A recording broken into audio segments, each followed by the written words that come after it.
গত এক সপ্তাহে শান্তিপুর সৈকত এলাকায় ঘটে যাওয়া ৬টি অস্বাভাবিক মৃত্যু সমগ্র উপকূলে আতঙ্কের ছায়া ফেলে দিয়েছে। প্রতিটি মৃত্যুই ছিল আকস্মিক ও রহস্যময়। সুস্থ সবল মানুষ হঠাৎ বালিয়াড়ির কাছে এসে মাটিতে লুটিয়ে পড়ছে, যেন অদৃশ্য কোনো শক্তি তাদের জীবন কেড়ে নিচ্ছে। স্থানীয়রা একে সমুদ্র দেবতার অভিশাপ বলে ফিসফিস করছে। এই রহস্যের কিনারা করতে শহরে এসেছেন গোয়েন্দা মোহন চক্রবর্তী। মোহন একজন প্রখর পর্যবেক্ষণ ক্ষমতা সম্পন্ন, শান্ত ও অদম্য গোয়েন্দা। তিনি প্রথমেই মৃতদেহগুলির ময়নাতদন্তের রিপোর্ট খুঁটিয়ে দেখলেন। বিষক্রিয়া বা কোনো সাধারণ রোগ কোনো কিছুরই প্রমাণ নেই। মৃত্যুগুলি এত দ্রুত হয়েছে যে স্নায়ুতন্ত্র মুহূর্তের মধ্যে অকার্যকর হয়ে গিয়েছিল। মোহন সৈকতে পৌঁছালেন। ঝাউবনের ধার ঘেঁষে কিছুটা দূরে, যেখানে বেশিরভাগ মৃত্যুর ঘটনা ঘটেছে, সেখানে তিনি হেঁটে বেড়ালেন। সূর্য পশ্চিমে ঢলে পড়েছে, আকাশের শেষ আলোয় সমুদ্রের জল আর ভিজে বালি চিকচিক করছে। অন্যান্য দিনের চেয়ে সেদিন জোয়ারের জল কিছুটা ভিন্ন রঙের কিছু একটা তীরে ফেলে গিয়েছিল। বালির মধ্যে একটা ছোট ঘষা কাঁচের মতো নীলচে বেগুনি রঙের কণা চিকচিক করছে। মোহন ঝুঁকে সেগুলোর দিকে তাকালেন।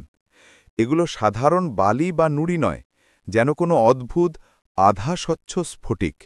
মোহন একটি পরিষ্কার প্লাস্টিকের প্যাকেটে সাবধানে কয়েকটি কণা সংগ্রহ করলেন।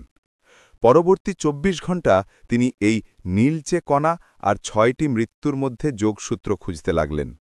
তিনি লক্ষ্য করলেন, মৃত ব্যক্তিরা সকলেই হয় দিনের বেলায় ওই নির্দিষ্ট অঞ্চলে গিয়েছিল, নয়তো তাদের শরীরে সামান্য জ্বালা বা ত্বকের লালচে ভাব দেখা গিয়েছিল প্রথম দিন। মোহন তার এক রসায়নবিদ বন্ধুকে কণাগুলির ছবি পাঠালেন এবং মৃত্যুর স্থানগুলির আবহাওয়া ও তাপমাত্রা সংক্রান্ত তথ্য দিলেন। রাতের দিকে ফোন এলো। রসায়নবিদ বন্ধুর কণ্ঠস্বর উত্তেজনায় কাঁপছিল। মোহন, এই উপাদানটা খুবই নতুন, সম্ভবত গভীর সমুদ্রে ড্রিলিংয়ের ফলে এটি উপড়ে এসেছে। এর নাম দিচ্ছি নীলদহন।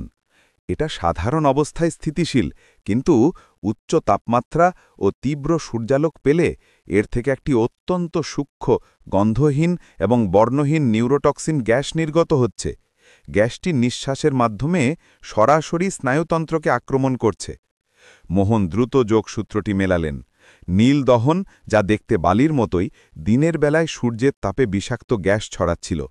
৬ জন ভুক্তভোগী দিনের বেলায় ওই বিষাক্ত এলাকার কাছাকাছি দীর্ঘ সময় কাটিয়েছিলেন।